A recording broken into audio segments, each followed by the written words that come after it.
This story is as old and well known as the hills where it took place.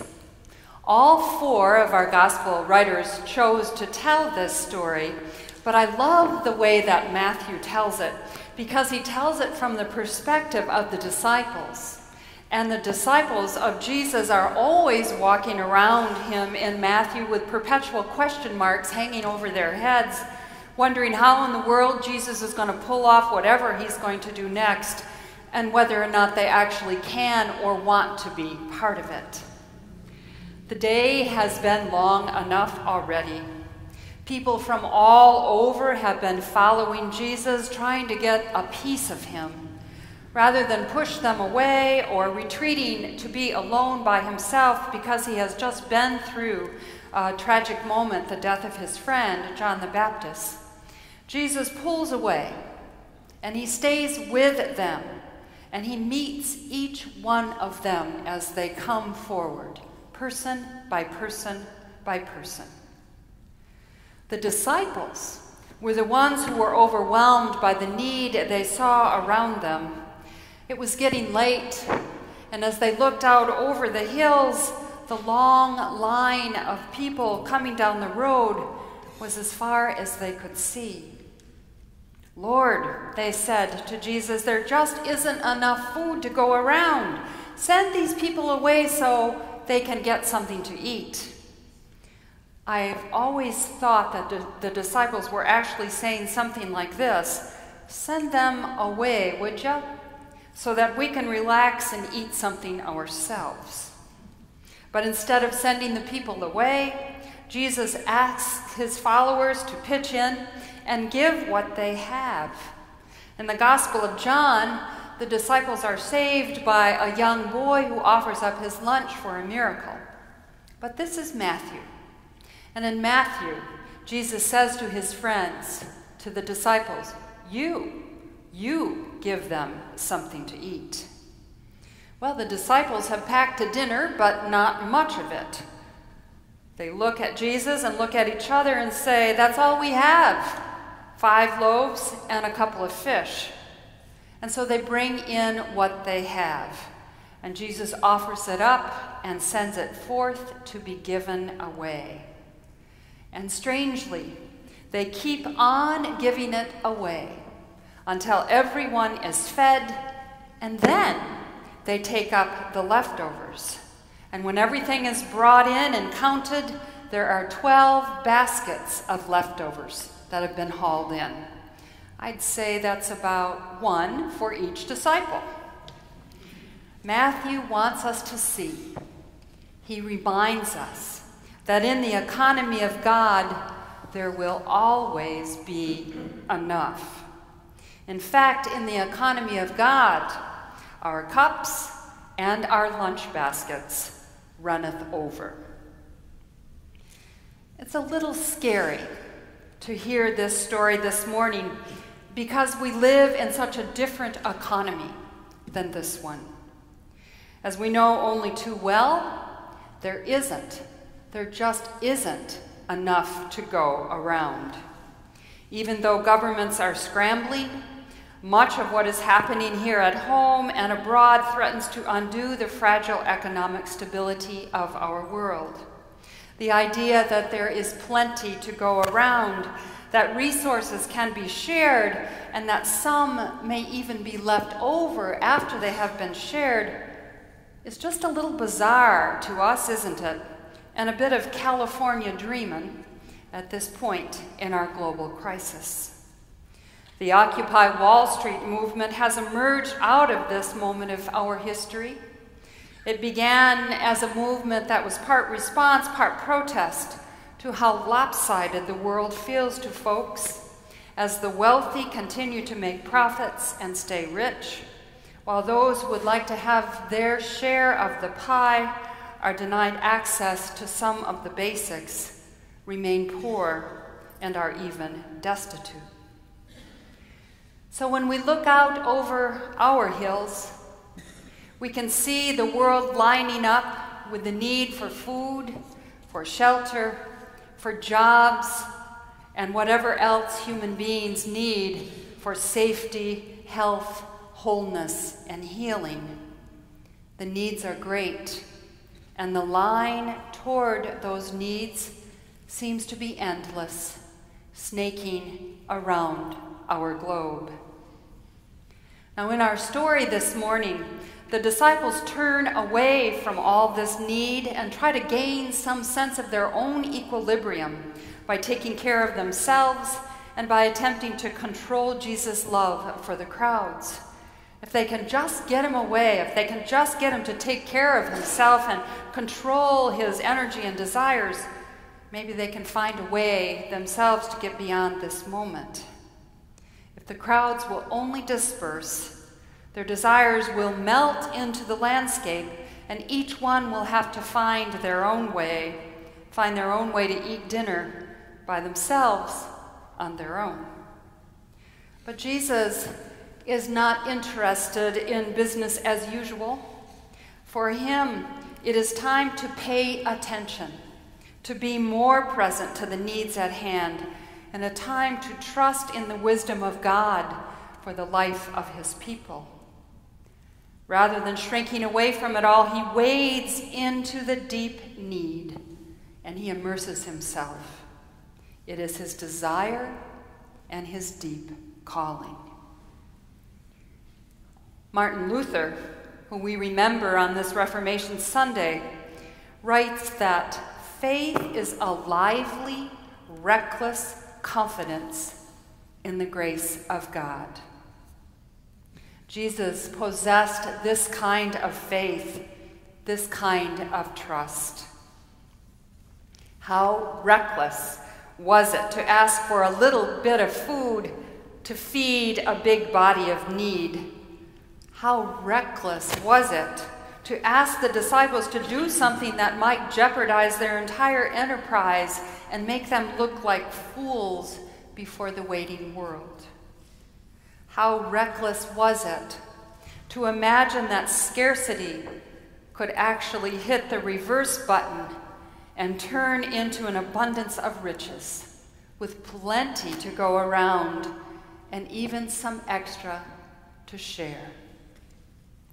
Jesus, more than anyone I know of, seems to possess a lively, reckless confidence in the grace of God. He is also so willing to move out of expectations and business as usual into the urgent business of God, which is to feed the hungry, to listen to the deep ache of human longing, and to set souls on fire for goodness and wholeness. So where do you see yourself in this story? The crowd was willing to come forward and desperate to follow. They recognized and understood their spiritual hunger, and they had an idea about being fed. I can feel the great surge of human longing in them and a desire to move toward wholeness. The disciples seem a bit anxious. They believed that resources were limited, especially the resources of compassion, grace, energy, and time. If only they could control the activity of need. If only they could manage love and relationship just a little bit. If only they could downsize things to fit what they had, instead of trusting that there would be enough if they let go, then everything for them would be all right. And there is Jesus standing in the midst of them, pointing to the radical hospitality and the radiant light of God, in whom he knows there is always enough. So, friends, it's Pledge Sunday, and I have a confession to make. After all these years, now you're going to know. I never sleep very well on the Saturday night before this big day. I'm a lot more like those disciples than I'd like to admit. I tend to feel anxious throughout stewardship season. Will there be enough? What if there isn't? How much is enough? We, all of us, are more familiar with the myth of scarcity than abundance, even though we live in the richest country in the world. We are quite capable of being like the disciples who got it into their minds that there was never quite enough for everyone to go around, best to protect what they had. The invitation to let go and be free falls from Jesus' lips like cold water on a hot day in late October. Abundant life is a matter of being a bit reckless. It is about trusting in the presence of God, even at the most inconvenient time of life. Let's face it, meeting and being with all those people was probably not what Jesus needed to be doing on that day. He might have had a lot more fun and relaxation somewhere else. But he knew where he was needed, and he knew that this was not an ordinary moment in time or in his ministry. It was an extraordinary one. I believe with all my heart that that is exactly where we are standing today. It is not a time of business as usual in our community, nor in the world. The needs of the world are so great. We understand just how desperate as we support Mission One and hope in some small way to respond to the hunger we know is a large need in the world. It's not time for business as usual when we see and hear through helicopters people camping out in plazas and streets all over the world because there are not enough jobs or opportunities or hope that will sustain them. It's not time for business as usual when spiritual hunger, the spiritual hunger of so many people, goes unanswered or gets swallowed up in loneliness, isolation, and fear. So this is a powerful year in the life of God's people, here in this place and in the world. Think of it in just this year alone. An Arab Spring and the deaths of Osama bin Laden and Gaddafi. 2 wars. One we hope is winding down, but what about the other?